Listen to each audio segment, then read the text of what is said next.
Sinclair Heating and Cooling for 24/7 comfort on call. Hello, Brad. Hope you had a great weekend. Sure looks like they did. Yeah, I want to pick up where we left off last week when we introduced you to the 6 individuals that were headed into space on Jeff Bezos' Blue Origin rocket, okay, which hadn't flown in nearly 2 years because of some mechanical issues. But we didn't really talk about these individuals, but this gentleman right there is Ed Dwight. He's 90 years old. And the interesting thing about him is back in 1961, John F. Kennedy actually selected him to be America's first black astronaut.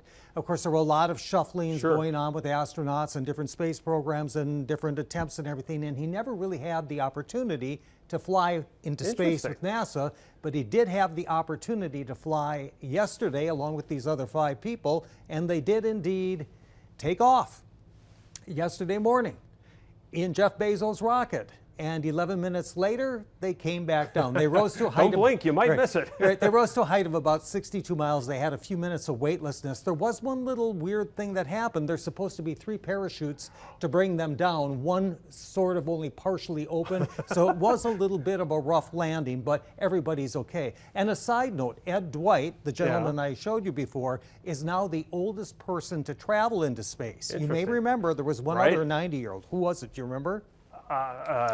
Bill Shatner, William Shatner, Captain Kirk. But you know what?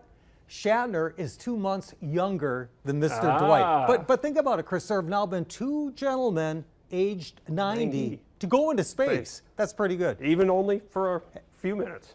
Maybe 90 is the new 70. I don't know. We'll have to wait Let's and see. hope. Okay, one other thing I did see. If you're interested in being a space tourist, this is right on the Blue Origin website. If you're interested in flying on New Shepard as an astronaut or flying a payload on a future mission, visit blueorigin.com. Makes it sound like you could be a pilot if you wanted to. Well, you can fly the payload mission. Who knows? All I know is that if you are going up, you need to contact Chris and I because we want to be the first to alert everybody about your upcoming mission. Don't believe him. He wants to go. I don't want to go. Okay, an update on the Boeing Starliner. Remember, this thing is 10 years... He does not want to go on that. Yeah, this thing is 10 years behind schedule. 2 NASA test pilots were supposed to go up tomorrow, but this thing is delayed once again, maybe Saturday at the earliest, maybe. Okay, another update. We were talking about last week the fires up in Canada, some of the smoke finding its way down here, and we showed you the summer outlook from NOAA. They have since updated it. So this is their final official forecast for the whole summer, June, July, and August. And there was a little bit of a change. Notice much of the nation above average temperatures. And for Wisconsin, they've actually nudged northeastern Wisconsin right into that somewhat moderate, yes, a little bit warmer, okay? So that's something to consider there. And I want to point out one other thing. For the western U.S., with above average temperatures and below average precipitation, even though they had plenty of moisture over the winter, that's prime real estate for forest fires there. We have equal chances that the precipitation could go either way, but I wanted to show you this, Chris, because maybe there's a little bit of a pattern developing. So far this year, January, February, March, April, May, this is through yesterday, May.